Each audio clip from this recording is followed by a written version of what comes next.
Hi, my name is Ken from Key Locksmith Las Vegas. Today what we got here is a bedroom. The customer locked himself outside his bedroom.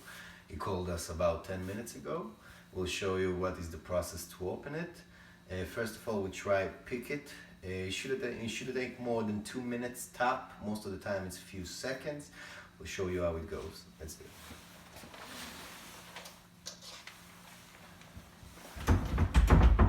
See that the door is locked right now.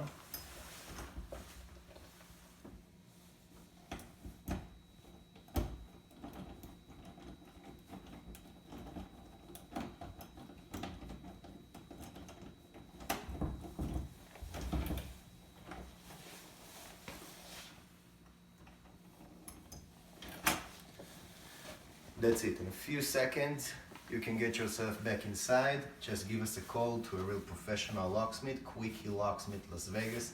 Thank you for watching.